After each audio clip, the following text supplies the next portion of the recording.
Arsenal, Eze, is that deal getting closer? Big reports, massive reports that there's a formal agreement closing in. Fabrizio Romano, Ben Jacobs yesterday stating that this deal is alive. This deal should be progressing now that Victor Gyökeres is done. We're talking Sesko to Manchester United. Newcastle about to put in a big proposal. Will United pivot? Will United make a move? We're going to be delving into that story. Plus, Gibbs White signed a new deal at Nottingham Forest. What are going to be the ramifications for Tottenham? Were they guilty of tapping up? And what is their next move going to be? Plus, Chelsea closing in on Xavi Simons, or Xavi as he wants to be called. João Félix exit is very close indeed. Listen, people, hit the like button. Get yourself subscribing. Loads to talk about. We're taking your calls as well. But get that bell notification hit if you haven't done so already. Let's do this.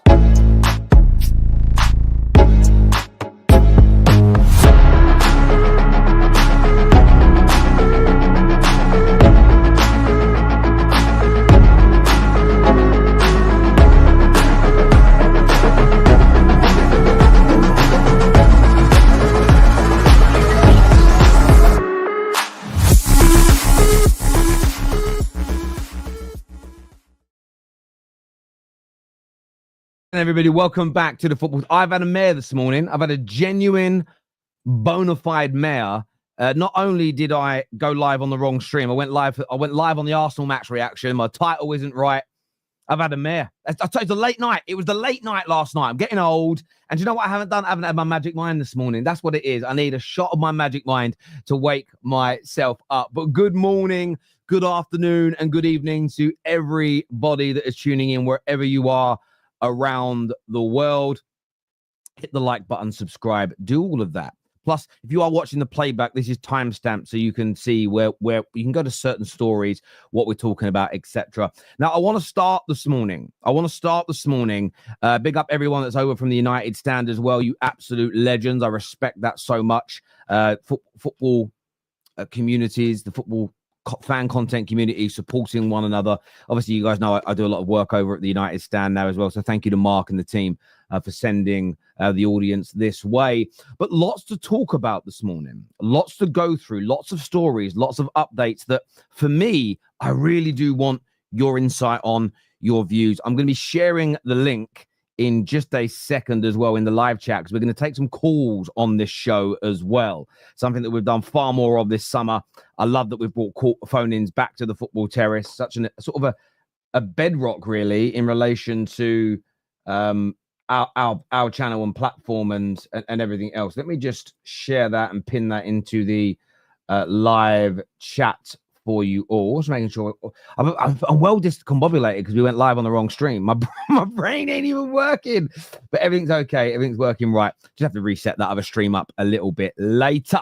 But right, first thing I want to speak about is Man United and Sesko. It's the first topic of the day. I want to play you a video from Fabrizio Romano. Let's take a listen to this. Sesko, United are interested, but Newcastle making waves. Take a listen. This week for the future of Benjamin Sesko. Newcastle are going very big with this contract proposal ready for the player, and they are also ready to approach RB Leipzig. So Newcastle are going very strong for Benjamin Sesko, and they are prepared to make important things happen for the Slovenian striker. So Newcastle will go big next week.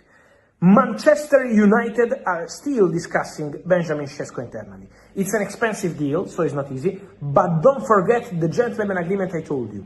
For some clubs indicated by Benjamin Sesko as special clubs for him, the price of the Sesko package can be 70-80 million euros fixed, 5-10 million euros in advance.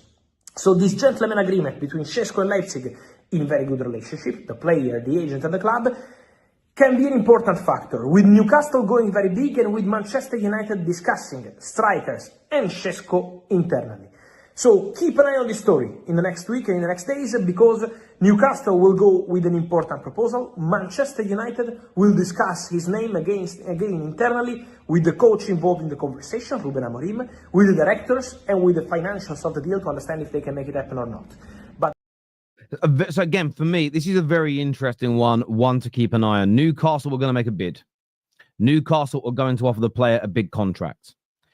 Now it's all eyes on Manchester United. What are Man United going to do? Because, look, I'm someone that sort of keeps my powder dry until after the fact. I don't do a lot of complaining beforehand, or I don't do a lot of belly aching or worrying. That's my way, and everybody's entitled to it. I love the fact that football fans see things differently.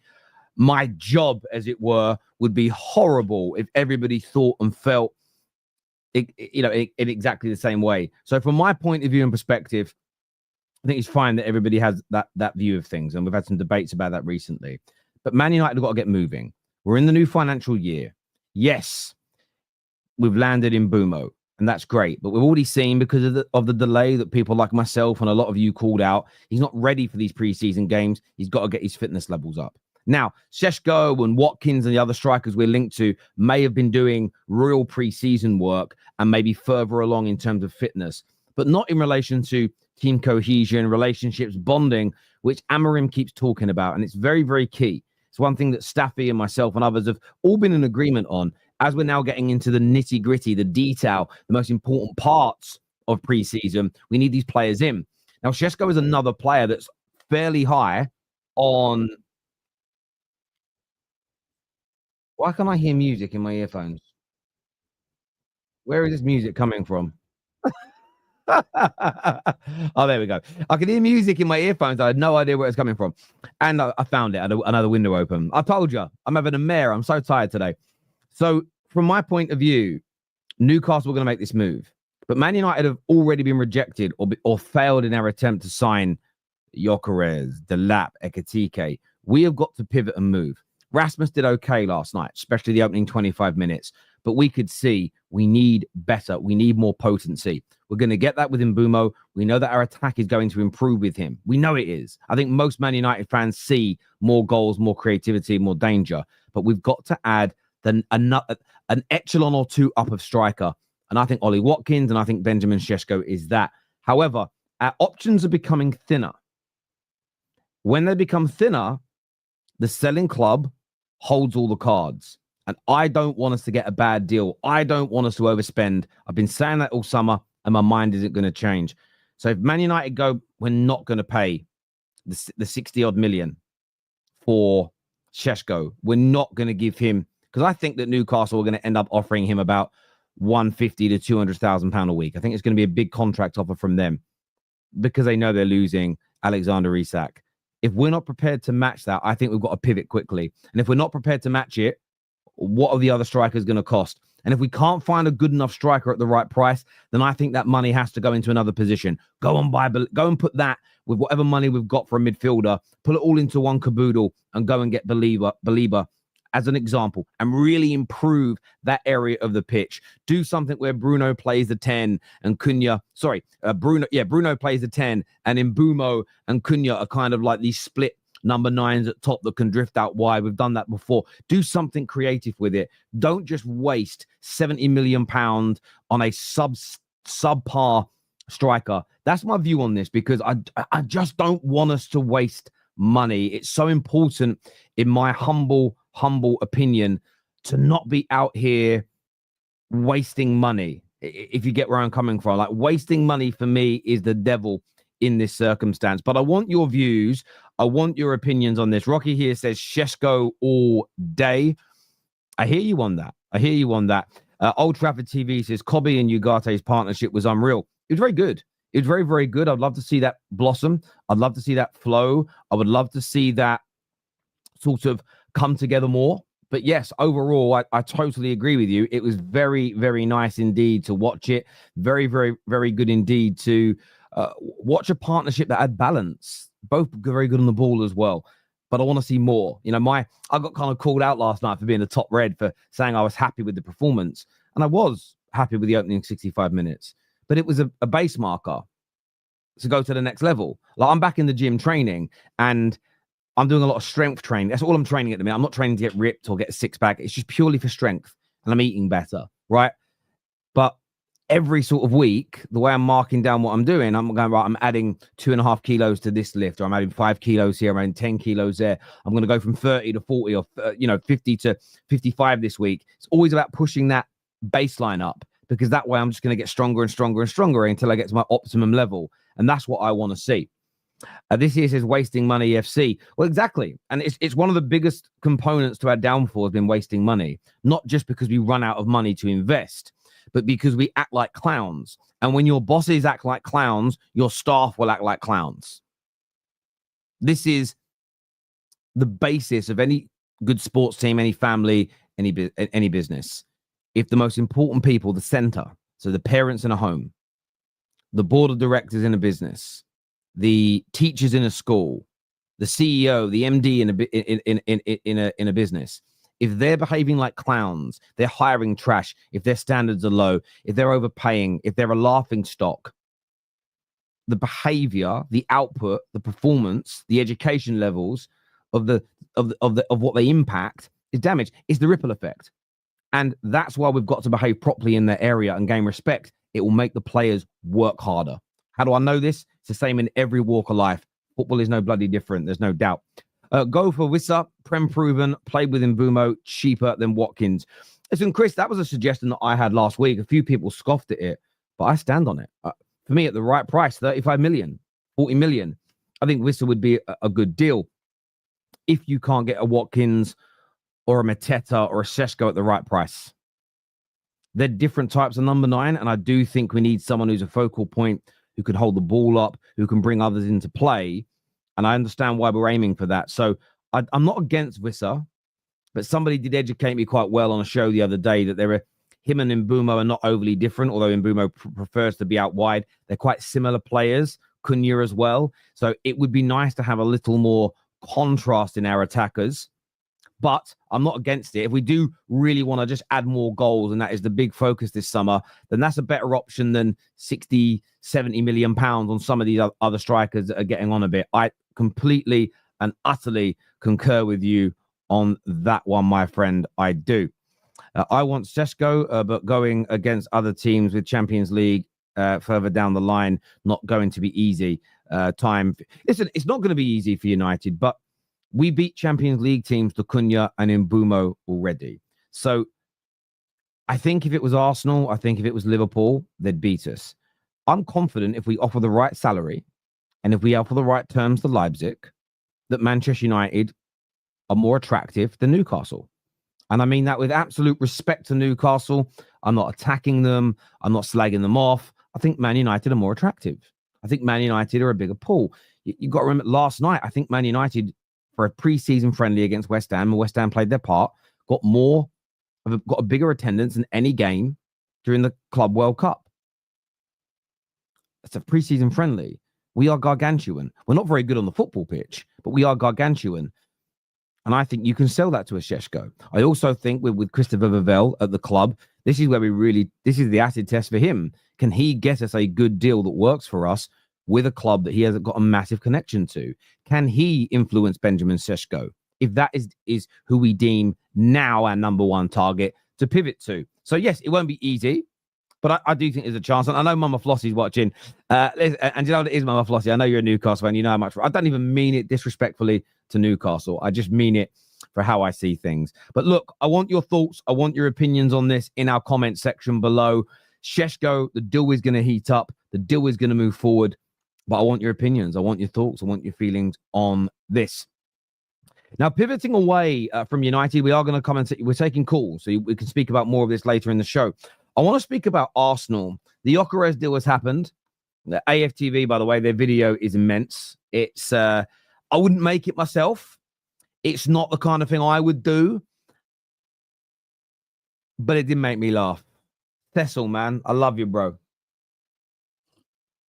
And I mean, when I say I wouldn't do it myself, I just mean it as in I don't think I've got the confidence to do it. I don't think I've got the ability to pull it off. That's more what it is. So therefore, I'd feel embarrassed doing it. I don't think it's embarrassing. I think there's a lot, what a lot of men do that are insecure, men, not women, what a lot of men do that are insecure, that don't have the confidence to make something like that, is they see it and go, cringe, hate it, cringe. What you mean is you're cringing at the thought of you doing it because you can't pull it off. That's what it really is. But great. But I want to speak about Eze, because this deal in the last week has had some ups and it's had some downs. And there's been some massive updates in the last 12 to 18 hours that we have to address right here, right now on the Football Terrace. While we're doing that, hit the like button. Make sure you are subscribing and get that bell notification button turned on as well. I want to go through some of these with you because there's quite a number of updates in relation to Eze. The first one that I'm going to read for you now, and I'd read it more if I hadn't have changed the page over. So let me go and search for it again now. So this came from Ben Jacobs yesterday evening, where he said, and I quote, why can't I find it? I don't even understand how that is not top. Let me just go onto his page. Apologies, my people. I thought I had it bookmarked and I don't. So let me go and find it now. Where was it? He put it out last night. Here we go. So this is what he said last night. He says that Arsenal still have Eze high in their thinking, as exclusively revealed. He says some initial talks have taken place with Crystal Palace, who have made it clear that Eze's 60 million plus 8 add-ons release clause would need triggering or matching. Arsenal are now considering whether to make a bid and to try and lower and try at a lower number to test that position, which is fair. They're going to try and test a position. Most clubs do that as an example. There's also been some additional reports regarding Eze that I'm going to go through now. One this morning from transfers.com, who says that Arsenal have agreed to pay an initial 30 million for Eze, and discussions between Arsenal and Palace are now centered around the payment structure of the remaining 38 million, which I thought was very interesting because Palace are open to installments, but Arsenal want to pay less than 68 million. So, for instance, and this is why the amount they pay up front could be significant. So they may, for instance, go, right, 68 million, we'll pay it, but we'll pay it in 4 installments. You're going to get you're going to end up getting somewhere in the region of 27. I think it's around 27, about 27 million, 17 million a year for 4 years.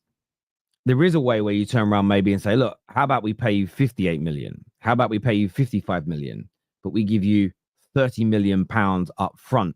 So you get a much bigger initial amount of cash injection for you to invest. But what we get is a discount on that price. Some will say that won't work. No way, impossible. This isn't true. This is how Manchester City, between kind of 2015 and 2020, conducted a large amount of their transfers. They were able to pick up lots of talented players. Go back and look at the fees, all between the sort of 45 and 70 million pound range. Where at the same time, other clubs were going into the 80s, the 90s, the 100 million pound region for often players not even as talented. And the reason for that is because City at that stage were fairly cash rich. So what they were able to do is, now they could amortize this on their own books, but what they were able to do is say, listen, Wolfsburg, we'll pay you 50 million pound, but we'll give you it in cash, rather than say 65, 70 million over a 4 or 5 year period. Depending upon the sellers and the vendors' current situation, they may be in need of cash. They might have tax bills. They may have bonuses they need to pay. They may be in real need in that moment in time for cash. So getting it physically through the door is more important than declaring it on their profit and loss, which is the real net spend, if you're going to use that arbitrary, banal term. So it's going to be really interesting to see what Arsenal do in this regard. There was also another report that was pushed out that this was from the Hand of Arsenal that says, my understanding is there have been informal dialogue between Arsenal and Crystal Palace for the transfer of Eze very, very recently. It says the player is clear. Arsenal is his dream choice. He's can't feel optimistic as things stand. It says some sources have suggested that the release clause is technical and requires it to be paid in a set time frame, 2 years. But these things are so confidential that one can't be entirely sure, i.e. that's why Gibbs White is now staying at Nottingham Forest. Clubs prefer interested party approach, the selling club directly to discuss these things with honour and dignity to find an agreement, as opposed to unsettling a player. Eze loves Palace and will want to handle it properly, as it's has been so far. The Morgan's Gibbs White case is a case to be studied in regards to what not to do. And I think that's a very, very key point here as well. Fabrizio has also spoke on this deal and said that Arsenal remain in contact with Eze's camp since June. The player is keen on the move. No club-to-club talks yet. Now, Fabrizio's report is a little different than the hand of Arsenal's. Fabrizio, when he says there's been no talks, he always means no official talks. He doesn't even, it could, if it's unofficial bids, if it's unofficial talks or informal talks or talks with intermediaries, he just almost says no. He just says no club-to-club talks because he is technically right. Technically, the top brass from both clubs have not got together physically on a Zoom call and spoken, but there's definitely been informal conversations. I think that's clear. He said Reiss Nelson to Fulham is expected to be the next move, and I do think Reiss Nelson's exit is also significant. The talk is that it's going to be a loan with a fairly decent obligation to buy, is what I was told last night privately by a couple of journalists, and I think that for me is hugely significant when it comes to then moving on to other players. Arsenal are going to want to balance the books, which is fair and it's the right thing to do. For any gooner moaning about balancing the books, I guarantee you're the same Arsenal fans watching what Liverpool are doing and go, I want to move like them. What, you mean move like the best club in the country at balancing its books? And this is my problem with a lot of whingy people and a lot of moany people. It's okay to be negative. It's okay to not be happy. It's okay to challenge your club. It's okay to be pessimistic. All those things are fine. But you've at least got to have some consistency. You've at least got to have some consistency. I want a set style of play that's regimented and we don't yield. Oh, I just want some. I hate individual brilliance. Now people want individual brilliance. That's because actually in reality, you need a steadfast and good structure of how you play, but you need individual brilliance to make it come alive. But we just live in this weird polarized world where people go from wanting something right down here to wanting something right down there, when most normal human beings with a brain live somewhere in the middle with balance. And I think that's what Arsenal fans have got to understand here. You're going to move on for at least one more player, but you're going to have to sell some individuals. Reiss Nelson is one of them. Then it's going to become a toss-up between Trossard and Martinelli. Now, you may get Eze if Reiss Nelson goes and stick with it. I still think there's a possibility that Arsenal also move on a Trossard or a Martinelli for the right money as well. That then opens up a door for an additional player. Could it be a Gordon, a Rodrigo, a Rafael Leao that's caught the attention of a number of Arsenal fans recently? But the Eze situation, look, for me, we can listen to what the journalists say. It's on, it's active, conversations are taking place. Arsenal are getting their ducks in a row for sales. For me, I think it's very advanced. I think the player has an agreement with Arsenal, verbally, unofficially. I don't care about the semantics. It's very, very obvious. But he does love Crystal Palace. Where my son plays football, there's this massive Crystal Palace mural on the wall, and he's there regularly. He's in that area. He loves the people in that part of London, and he doesn't want to disrespect the football club, and that's very, very key here. So Arsenal, I think they're closing in on this deal. I think it might accelerate in the next week to 10 days. That's a personal feeling as a football fan. No inside information. Nobody's told me that. Just my views. But I want to get yours because they're actually more important than mine. Give me your thoughts. Give me your opinions in the comments below. Let's jump to the comments now and see what you're all saying. Rodrigo to stay at Madrid. Yeah, I'm not convinced by that at all. I'm not convinced by that in any capacity that he's going to stay. He literally says he wants Arsenal and he's an Arsenal fan. I want him nowhere near Chelsea, is what Wally Waldo says this morning. Give up, Terry. Fans will never understand the financial part of ball. I'm never going to give up. You know, I got called out on a video the other day. So Terry, net spend is real. And some of the comments were actually quite crazy. Like I'm going to find them. I've got to go and find them for you, right? So let's just put in the word. Let's go click on community page. I've got to find these comments, man. What I really should do, let me just put in net spend. There's so many of them. It was unbelievable how many comments I got. Let's just go to the ones I responded to. I did respond to some. It said here, this is an example. Terry, net spend doesn't exist. He goes, that they didn't spend 13 million on Trafford. 27 million minus 14 million. They spent 27 million. Why are you netting it? Well, first of all, I read the comment. Okay, so I read the comment that came out as an example. That was me reading the financials that Ornstein put on the situation. But it will show as a 27 million buyback option. But of course, That's an individual transaction. So if they're owed money on that deal, then that deal in isolation will net itself off. But on their trading accounts, it will show as a 27 million outgoing and a 13 million, for instance, incoming in that particular scenario. Now, someone says, well, there you go, Terry, that is net spend. You can call it that, but only as fair if you're using the profit and loss accounts, not the net spend I'm talking about is when you see a player bought for 50 million and then sold for 30 million and people go, you lost 20 million pounds on him net spend. That isn't how it's done. It isn't. If Man United sell Maguire for 30 million today, we're making a 30 million pound profit on his transfer. It doesn't matter that he cost 80 million. Because on the year that he was sold on the trading accounts, we owe no money. So it would be pure profit on that player because we don't owe any money on him anymore. That's the real net spend if we want to use it. It's about what that player does transactionally on your books in that financial year. That is how clubs assess it. They don't look at it and say, well, we bought him for 70 million 8 years ago. How are we going to make a profit? That isn't how they assess these things directly. They look at it a little different if you're investing 20 million in a young player to sell in the future for 50 or 60 million, but they still assess it based on the profit and loss in that trading year by and large. And that's the issue. But I'm never going to stop talking about the truth. What I'm not going to do is allow people to say net spend is real and just go, yeah, guys, fine. I'm going to accept it with you. I'm not going to do it. We're going to keep speaking the truth. It's as simple as that. And no, I don't think I'm smarter than everybody else. I didn't invent this. I didn't even discover this through research. Professionals have told us this is the case. This is like, imagine all the top managers in the world tell you that it's wrong to invert a goalkeeper. I'm just making some bullshit up here. Tactico's going, oh, we start inverting our goalkeeper into this position. Every manager in the world says it's stupid and doesn't work.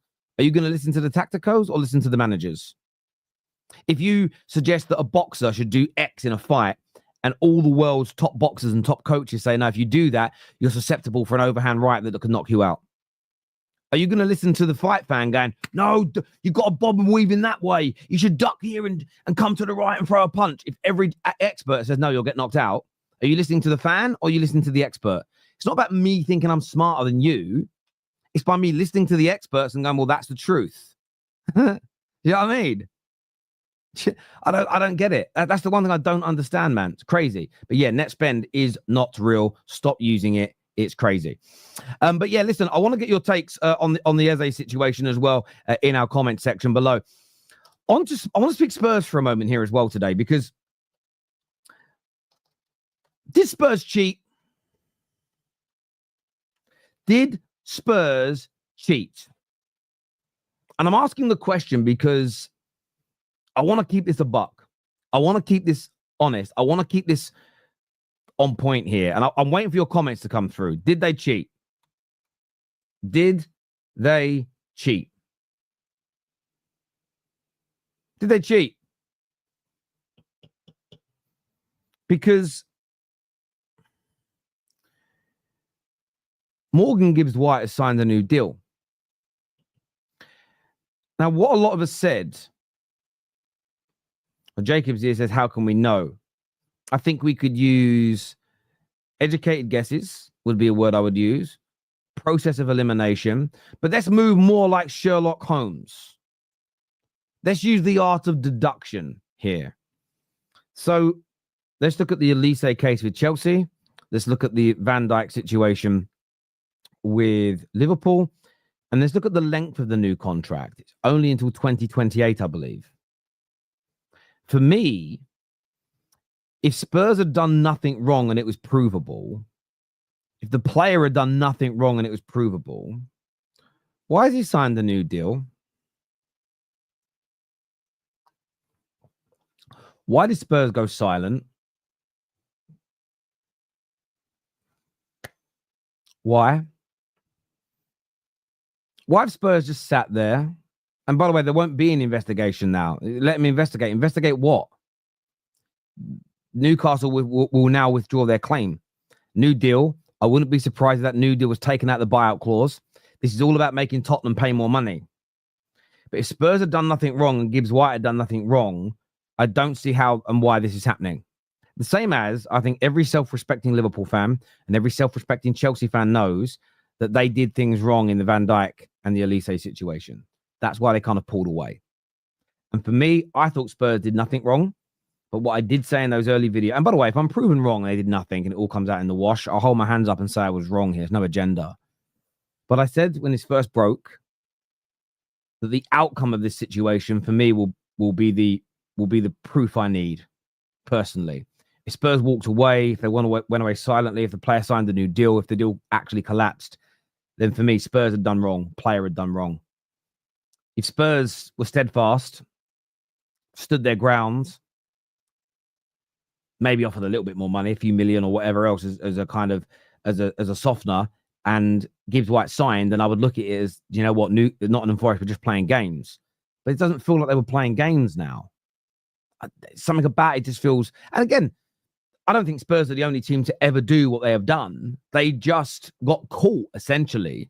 But for me, it will get brushed under the carpet now, but it shouldn't be.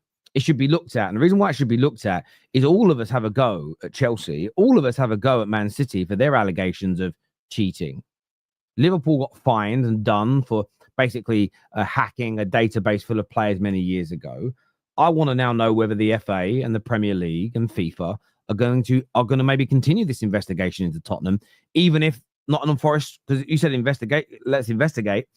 Maybe you're right. Maybe an investigation does still need to happen. I think that's really fair. And this isn't me trying to get at at Spurs for any other reason than I don't want to see this kind of thing in football. So yeah, look, I'm very interested in it. I'm very interested in it. It's very strange that he is not strange that he stayed, but for me, it indicates that the player and Spurs knew. And what my guess is I don't believe the player had a round figure. I don't believe it was around 60 million. I believe it was an obscure number. 60,238,000 and pence. I think it was a number like that. And I just think Spurs have bid just over it. But because I think, so for instance, I think they've gone 60.3 million and it's raised flags, where if they'd have just gone 58 or 59 and told no and then gone like 62, they probably would have got away with it. Or if they'd have gone in and gone 65 million, they probably would have got away with it. But I just think they've done that. You know, when you cheat at school, they say you've got all the test answers at school and you're going to get 100%. Never give yourself a 100% score, especially if you're someone that only ever gets 70%. If you suddenly get like 100% mark, get it done quickly, neat, no workings out, they're going to know you cheated. It's going to be bait. You've actually got to get some things wrong. You've got to show wrong workings out. You'd have to style it a little bit.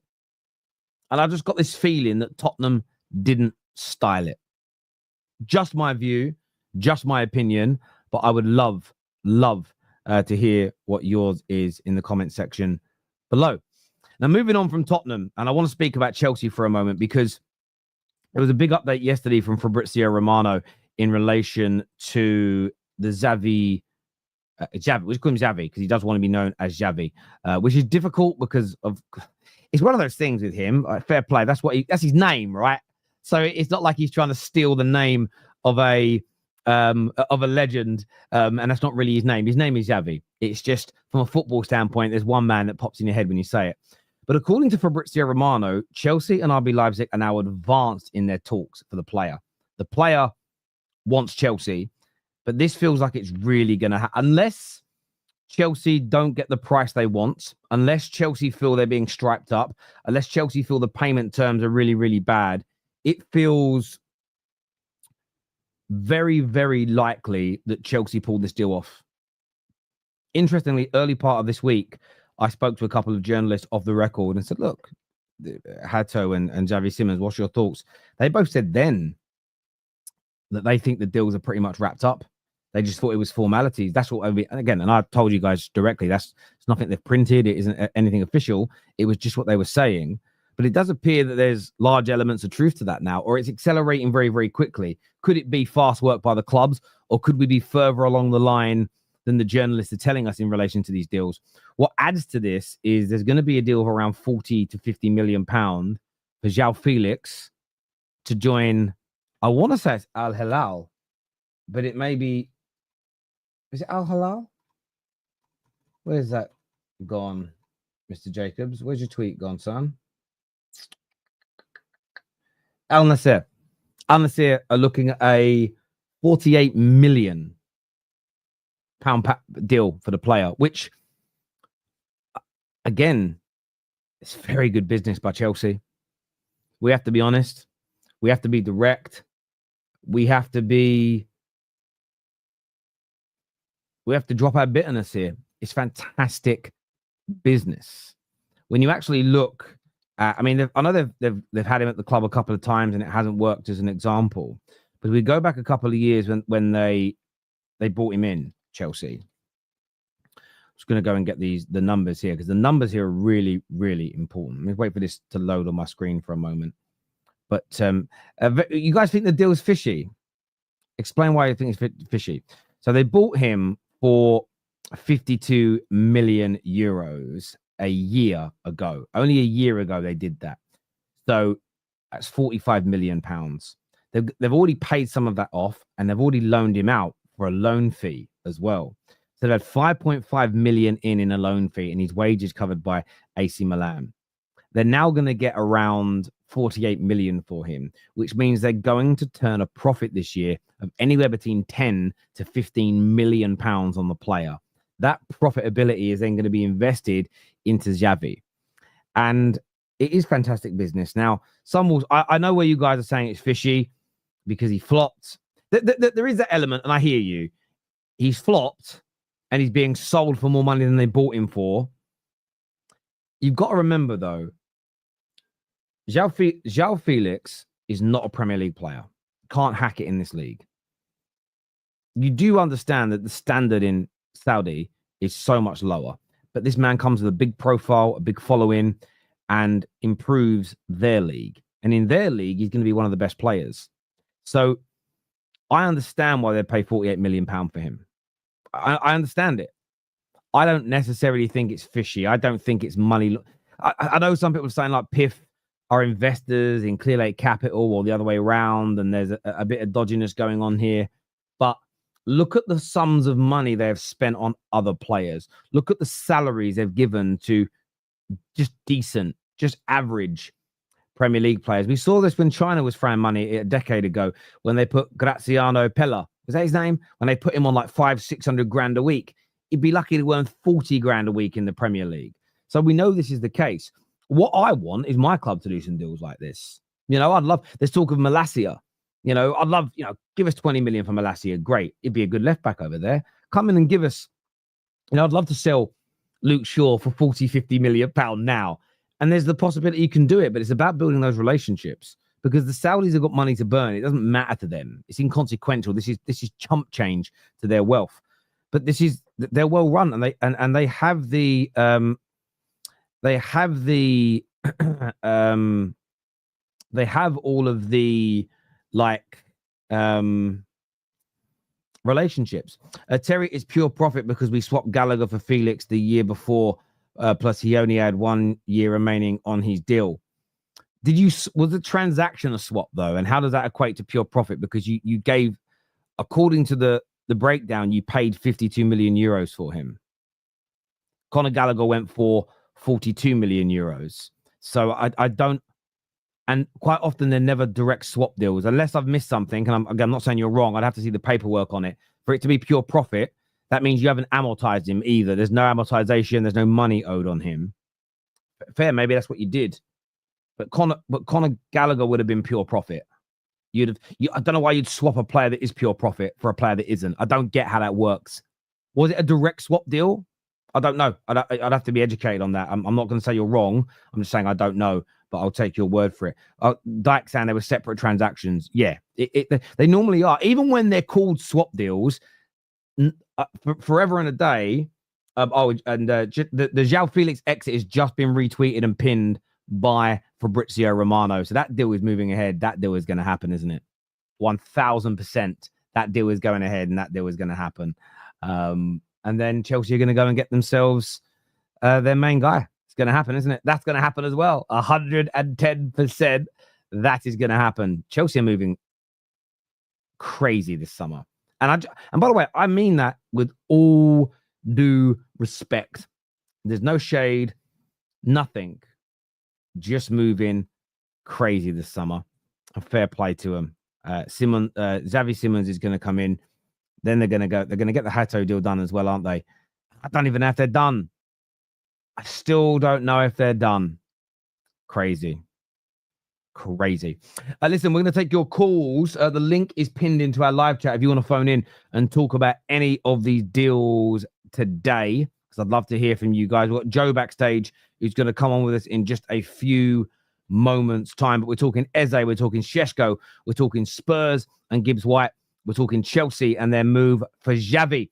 All of that and whatever, anything else that's on your mind, feel free to phone in now and have your say. Although, Joe, wherever you are, your signal looks mad techie, bruv. You're like breaking up like this. So if you can go, oh, that's better now. It's moving better. Let's bring Joe on to have his say. Let me just get my bits and pieces ready. Joe, welcome to the terrace, mate. I know you're a gooner. What do you want to say, my friend? What I want to say is just how much is just a word more of an appreciation for the new sporting director, Andrea Berta.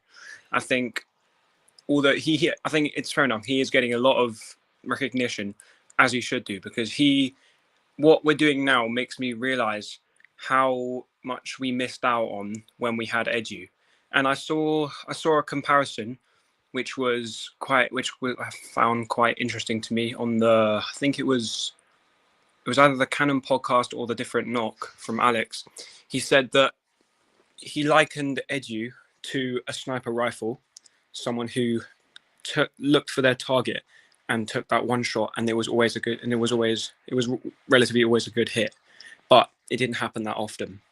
And he likened Berta to a machine gun, just spraying all their targets and doing it quickly. And I agree. I think that's what we should be doing this summer, and that's why we ticked all the boxes. I think also the fact that we've got a striker now and that we also need a left winger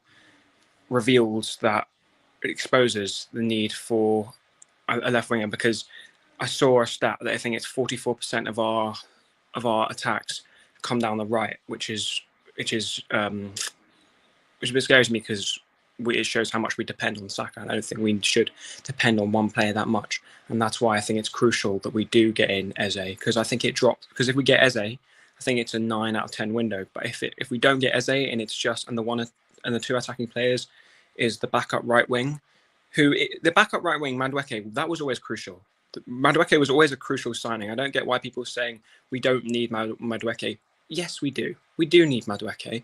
The thing we needed, I think, the second most in a striker was a backup for Saka, because you can see how much he's been overworked, and that's what led to his injury. So the fact that people say that we didn't need Madueke is preposterous to me, because of course we needed a backup right winger. So, and then if we don't get a left winger, so Eze, or I think Rodrigo's looking unlikely, then I think it drops from a 9 out of 10 window probably to a 6 or a 7 out of 10 window. That's basically what I'm going to say. Yeah, listen, Joe, I hear a lot of what you're saying there, mate. And I think that Berta does need a lot of praise. And this is the thing with a lot of football fans. People are allowed to be negative. They're allowed to be pessimistic. They're allowed to have standards. They're allowed to challenge. They're allowed to keep their club honest. And I don't disagree with anyone's right to do that. Where I get frustrated is the lack of honesty. So, for instance, in my fan base, there was this massive meltdown in April. We're only going to go after youngsters, no established players. We're doomed. We haven't done that in any capacity, but there's no addressing of that whinging or moaning or worry. The amount of Arsenal fans that said, no point to Berta, no matter how good his CV is, Arteta's got too much power and control. We're going to sign all these shit targets like Sesko and da-da-da-da-da-da. We're doomed. You've done practically the opposite of that, and yet there's still no, do you know what? Maybe for a little while, I'll just relax on thinking everything's going to be bad. And that's the element for me. That's the one bit I don't get with football fans is like, do you enjoy football? Where it seems like at every step, no matter how good you do, there's always the next thing to moan about. I sort of look at it and think, I don't know. I just look at it and think, how you're not getting enjoyment out of this game. And it makes me feel a bit sad for him, if I'm being honest with you, Joe. I feel sad for him. Exactly. I think football is a sport. You're here to enjoy it, and if you're and people like that make it too serious, let's just smile, look at the game, and have fun with it, because that's what it's here for. Yeah, I appreciate it, mate. Are you on socials? Are you on X or Insta? I'm on both. Drop me a DM. You follow me on those platforms? Mm-hmm. Drop me a DM. Okay, cool. Lovely. All right, Joe, thank you for calling in, mate. I appreciate it loads. Top man, thank you. Thank you. See you later. Thank you, Joe. Chelsea Dan is on with us now. What are you saying, Chelsea Dan? Yeah, big up Terry, bro, man. Flipping. I'm looking. I can't wait for this Xavi Simons and Hato signing. I hear that it's been a France talks, and I'm just waiting for the here we go on Hato. There's a profits that it's really been done deal, but we're just waiting. Just want to let us Chelsea fans just give it time. By tomorrow or later on tonight, we'll be hearing here we go on Xavi Simons and Hato.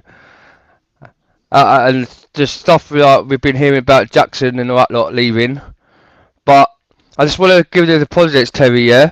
I don't. I've been hearing all the Chelsea fans thinking if we get Xavi Simons and Hato this season, they think we're going to be challenging for the Premier League. I just don't think we're that ready yet. If we do get these players, Terry, we're not going to be in the business to get to win the Premier League this season. I think we might get close to winning the Champions League this season.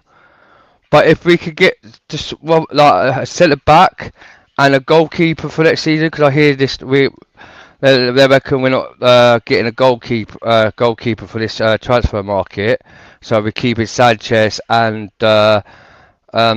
Jorgensen for the whole summer. If that's true, then we ain't if Sanchez stays with Chelsea for that so long, as a goalkeeper, we're gonna win the Premier League. We just need that goalkeeper.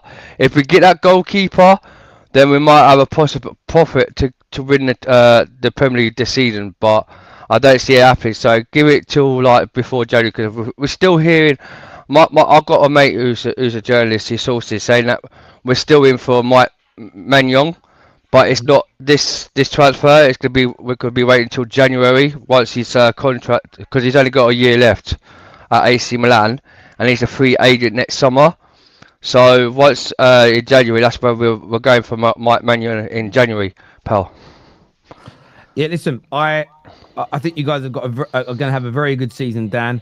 Whether you win the league or not is a different conversation. Let's see what some preseason games look like.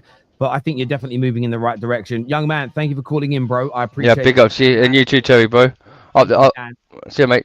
Cheers. Thank you very much indeed. Viewers, get that like button hit. Make sure you are subscribing if you haven't done so already. I know a lot of you have.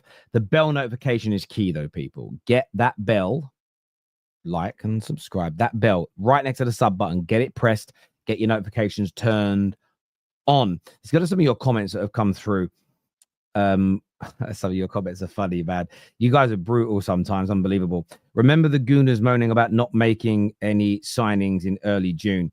Well, look, United fans were also moaning about that and complaining we haven't done more. Maybe that's why it's this is my thing, I suppose, about. I don't even want to call them negative fans, because that has a connotation that I don't want to attach to it. But more pessimistic fans is that typically the can just gets kicked, doesn't it? And I'm not even convinced. So I saw fans yesterday for Man United so after the Leeds game, we didn't win. We've got to keep winning. Then we won yesterday, and I didn't like the fact that goals came through mistakes. Yeah, the goals came from mistakes because of the pressure we put upon them, though. No, I don't care about that. I want to see goals come from great play. So, okay, so the way we play does matter. Yeah, only if we're winning. So it's like, if we then what if we start winning games through good play? What's the next thing you're going to complain about? What I find with a lot of people that are unhappy is they won't tell you specifically what will just make them relaxed. I would love to know, not because all you ever get is when we start winning trophies. I'm like, yeah, that's still too vague. Like, what is it that would make you 80% of the time in a positive disposition with your club? I'd just love to know what that looks like for you to go, I'll complain about that player's performance or I'll moan about that sub, but overall I'm happy. What is it your club needs to be doing? How do they need to be playing? How do they need to operate in the window for you just to have a general happy feeling towards your club? And you're not right or wrong. I'd just love to know. Because I'm at a point now, a decade into doing this job, where with some people, I don't understand what they're looking for. Genuinely. And they may not necessarily have to tell me, but we are having a conversation about what you think's right and wrong in terms of running a football club. And if you're going to give an opinion on what you're happy with, you should have unhappy with, you should know what would make you happy, if that makes sense. Or are people unhappy about other parts of their life and they're taking it out on football? That could be it too. But I'd love to know. I'd love to, because sometimes I just don't get it. And it doesn't mean you're wrong. This year says, agree. A lot of Arsenal fans complain we are not making signings. Soon as we start making signings, oh, we are not selling players. Yeah, or we're signing the wrong players or not the players that I wanted. What players did you want? That's not my job. I'm not a scout. And sometimes I sit there and it's like, it's not that you're moaning I have a problem with. It's that I don't understand it. I don't understand the logic behind you. I get you're saying, oh, I want better players. Okay, but break that down. What does that mean? What does that mean? I don't know. I don't always get it. I don't always see it. How can this Chelsea fan, how can this Chelsea fan say that we are in for Mike Mignon when sources are linking us to Donnarumma? What is wrong with these Chelsea fans and why are they not reading? Well, it depends on what they read and what journalists they follow, what newspapers they listen to. You know, I have still seen those links to Mike Mignon myself, so maybe he just hasn't read the new ones, my friend. That's all. I'll be extremely happy when Bruno leaves. And Jim, and you've got every right to say that. But my personal feeling is, Jim, is I don't think you will be. I don't think you will be. And the reason I say that is I don't know you personally, but I've seen this for 12 years at Man United. Once Moisey goes, I'll be happy. Once Fellaini's gone, buzzing. Once Over the Hill Rooney's out the door, I'm going to be so happy. When that virus Pogba's gone, I'm going to be buzzing. When that trash player Scott McTominay leaves, watch the levels go up. When we sack this manager, sack that manager, change this, change that, watch us go to the next level. It's never worked. I don't think Bruno leaving fixes Man United. I don't think sacking listen, without trying to sound arrogant, which is going to be almost impossible with this next statement, I've been telling people for a better part of a decade that just getting rid of a player or two or sacking a manager we dislike was never fixing the club. Moving on Bruno may be part of fixing the club, but Bruno just leaving isn't going to make you happy. The only way it would make you happy is if you don't like him, but you know he's great. So him leaving means you don't have to continue seeing your own faults. You see that a lot with that's why certain Man United fans are triggered. Rashford's gone to Barca. Oh, I'm so glad Rashford is gone from United. I can say I told you I was right, but he's been signed by one of the biggest and best teams in the world. And if he delivers there, you're going to be proven wrong. So they're going to continue their agenda because they just want to be right, or don't want to admit they were wrong. So that might make you feel better, and I get that. But if your true view is is Bruno leaving really the only thing that stops you from being happy about Man United? I don't believe that personally. I don't believe it. Not in any way, shape, or form. Random question. Whatever happened to that Chelsea fan, Jem, I think he was called, hair like a pineapple? He's still in our group chat. He still jumps on. He does his own shows on his own channel as well. But he's been on a few times recently, to be fair, Ian. He's been on the show a fair little bit in recent times compared to normal. Let's have a little look here. The thing we don't make no excuses. We are not Arsenal for the last 5 years. Winning the Champions League, it didn't happen to winning the Prem. It didn't happen. Us Chelsea FC Club World Cup winners, but not ready yet. Jimmy says, I want to watch the game live. I watched the game live. He's garbage. Yeah, but that's fine. But so are you saying that if he leaves, and this is my question, let's just use you as a case in point, right? Let's use you as a case in point. I think there's a lot of United. This is how you know United fans lie or think they're telling the truth. Give me a manager with a style of play, a regimented, fixed style of play, and I'll be happy. Now, we can all see what the manager's trying to do and the team are trying to do at United. You're lying if you say you can't. We may not have the players to execute it, but we can all see what he's trying to do. We can see the shape. We can see where he wants his players to be. People are still not happy, are they? They're not. If Bruno leaves tomorrow, what you get is a dopamine hit. You get the dopamine hit. Yeah, he's gone. But I don't think in the long term that's going to make you happy. Equally, if Man United were winning Premier Leagues, you wouldn't dislike Bruno in the same way that you do. I think you don't rate Bruno, but because we're a bad team, you take it out on him. I've never seen, in the Fergie era, most players never got treated how Bruno's been treated. He's been one of our better players. Darren Gibson got a lot of crap when he went on social media once and shut it down, which wasn't great. But by and large, we didn't attack underperforming players because we were still typically doing quite well. There were times where players got stick in the stands and things like that. But by and large, never like I've seen from a performing player. And if we start winning again, we'll drop it. And do you know why I think I'm right? When Bobby Firmino was at Liverpool and they were winning the Prem and the Champions League and brilliant, and he wasn't scoring loads of goals, he was remember the phrase that they coined? Defensive striker. It was the phrase. As soon as Liverpool stopped winning, as soon as Liverpool regressed slightly, his lack of goals became a problem. Jack Grealish defended by City fans when they were winning. As soon as they stopped winning, gotta go. Nowhere near the standard. That's humans for you. Maradon here says, don't forget you're a United fan too. Yes, I'm a United fan, and I admit to my mistakes. But who don't I rate at the club? I don't think Luke Shaw is good enough for us or can't stay fit enough for us. I don't think Rasmus is good enough. But just selling those players alone won't make me happy in my entirety about the club because it won't fix us by itself. I don't get your point, Maradon, but thank you. Terry, everyone loved Firmino. Yeah, I'm not saying they stopped loving him, but as soon as you regressed slightly and needed more goals, they were like, we've got to find a new striker. And that's the way we operate as fans. We can overlook it. If this season Man United win 35 matches and win the league, kill it, get 100+ points, but Rasmus only scores 1 goal, he'll be relatively left alone. No one will care. No one will care. People that hate Bruno. If we win the Premier League this year, this is all hypothetical, so don't worry about that part of it. They won't care. All the Arsenal fans that call Kai Havertz 29, all the Arsenal fans who hate Arteta, if you go on to win the league, they're coming to the party, they're celebrating, they're saying, my club, my club, my club. They're going to pick up their ballers they like. They're going to join in and celebrate. That's what they're going to do. It's why I also think it's easier to be on the pessimistic side, because if you are right, everyone goes, you're a Don, you're Nostradamus, you're a real one. If you're right. If you're wrong and you end up being really good, you just get to come to the party and the celebrations anyway. There's no downside, barring a bit of stick online. But if you're online, you get stick anyway. If you're positive, you get stick. If you're negative, you get stick. It's no different.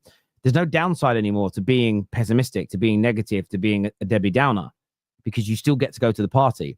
If there was a magic wand you could wave that said, look, if you write the club off, if you tweet or say in a video that you're dead, you're not going to challenge, you're not going to win a trophy, you're not going to do very well this year. If that magically stopped you from being able to tweet celebrations, stream celebrations, or go to the parades, I think a lot of people would hold back from saying it.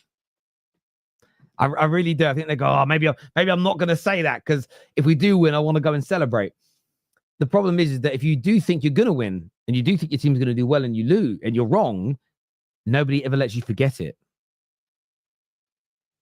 That's why I created a hypothetical. So it's a lot easier to be negative than I think it is to look on the bright side. By the way, though, there are lots of times where you need to keep the pressure on your owners, where you need to challenge what's going on in football. I totally agree with that.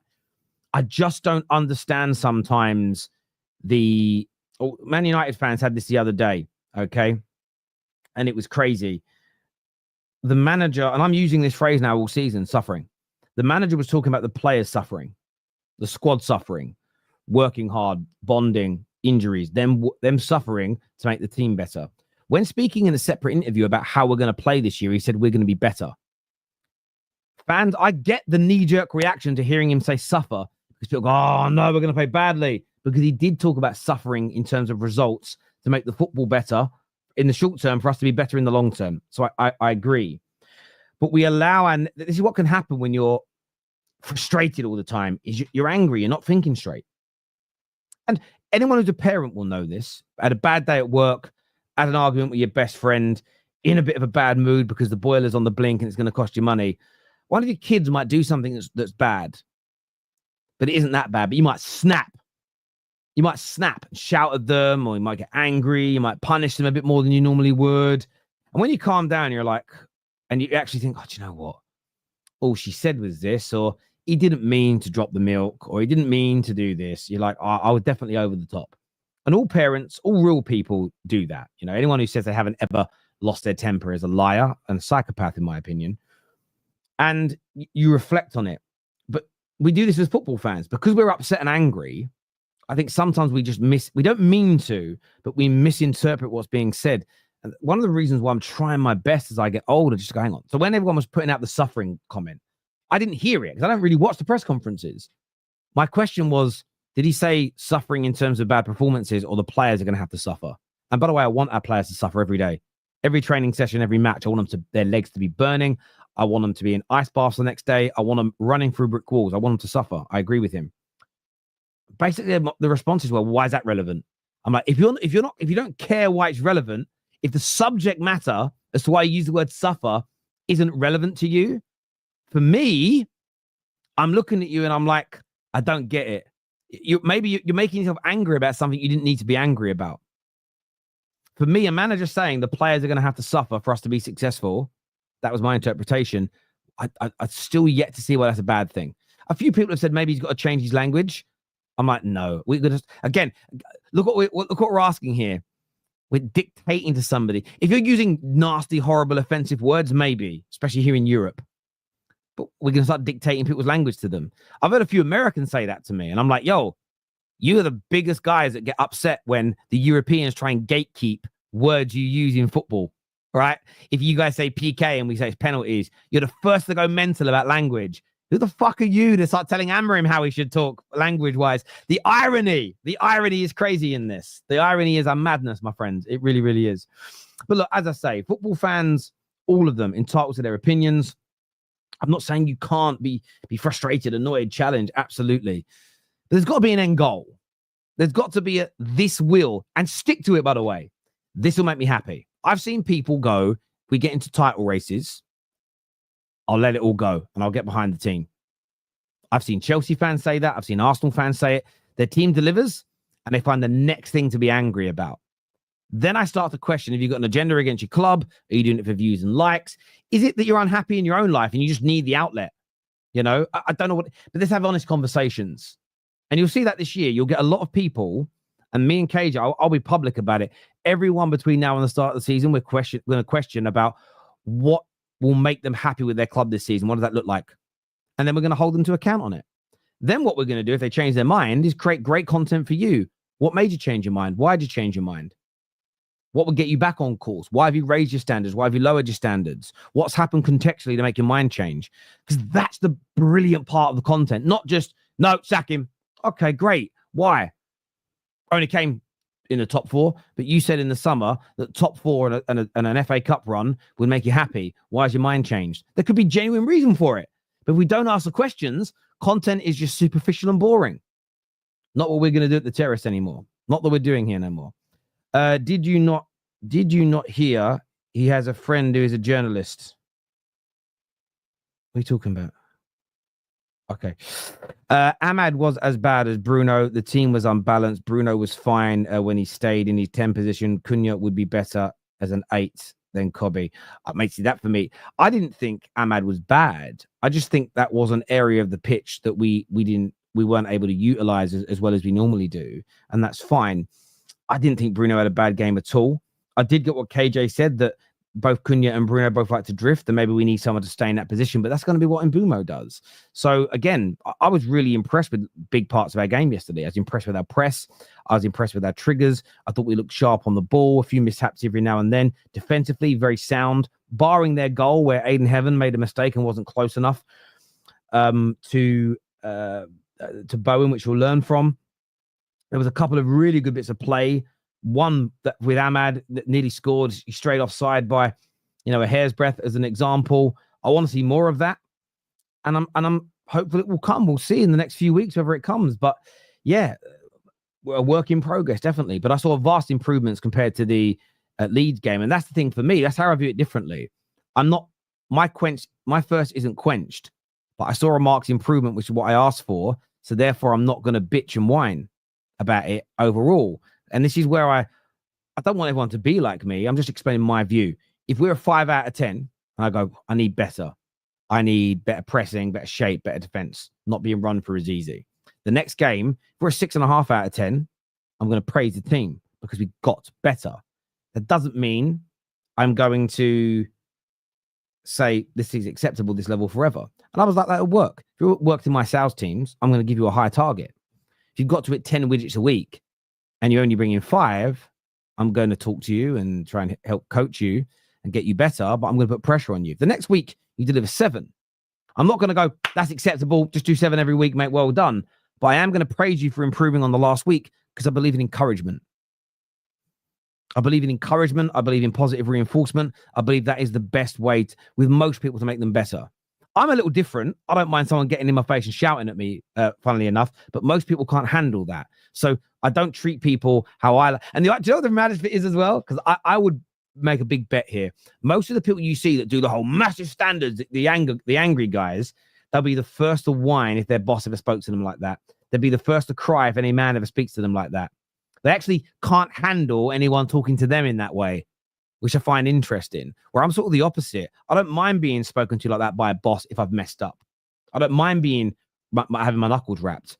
But typically, I don't treat people that way. You might get to that stage where it happens, but equally, if you're like that every day, if you're angry every day with your staff, you know when you really need to be angry, the message isn't going to land because that's your normal. It's better to be calm, better to be cool and collected, and then every now and then you have a little explosion. Trust me, that message soars across that staff room. It's no different in football. You know, I don't think management works nowadays where a manager's just angry every day. And by the way, Fergie he's renowned for hairdryers. Fergie was often in a really good mood, really nice, approachable guy. That's why when the hairdryer went off, it was so scary because it was another level. If every day was hairdryer level, the hairdryer treatment would become the norm. Therefore, it wouldn't work. Just my view. Look, I want to say a big thank you to everyone that's tuned in. Sorry to the other callers that we're not going to get on today. We're going to be live after the Arsenal game in a couple of hours' time, so make sure you're tuning in for that. This is going to redirect you to that stream. I already went live on it earlier, so I had to set up a new one, but this will redirect you to that. So we'll be live on that later, plus more content this evening for you as well. But do me a big favor and hit that like button if you haven't done so already. Until next time, people, take care. Goodbye. God bless, and we will see you all again very, very soon. Peace.